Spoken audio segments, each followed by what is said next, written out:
ETFs versus stocks. In this video, we'll explore the pros and cons of investing in ETFs compared to individual stocks.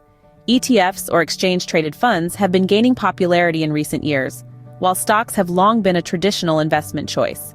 Let's start with the pros of ETFs. One major advantage is diversification. ETFs offer instant diversification by holding a basket of assets. This can help reduce risk compared to investing in individual stocks. Another advantage is lower costs. ETFs generally have lower expense ratios compared to actively managed funds.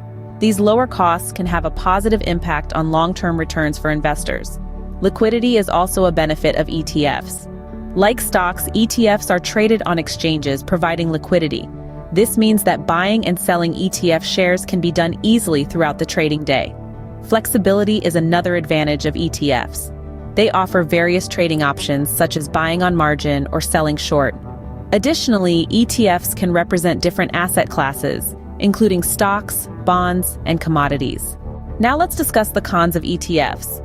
One criticism is passive management. Some ETFs are passively managed, meaning their performance is tied to an underlying index. In certain situations, active management might be more appropriate. Tracking error is another concern. This refers to the difference in performance between an ETF and its benchmark. Situations can arise where tracking error is more pronounced. Overemphasis on market capitalization is another drawback of some ETFs. Market cap-weighted ETFs tend to focus more on larger companies, potentially impacting portfolio composition and risk. Trading risks are also associated with ETFs.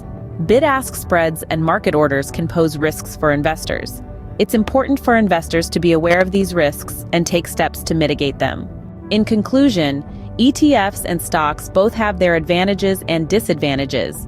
It's important for investors to consider their individual goals and preferences when deciding which investment option is more suitable. Further research and seeking financial advice are encouraged before making any investment decisions. Remember, the background music for this video should be upbeat, and for the voiceover, we'll use a female voice with a Southern accent.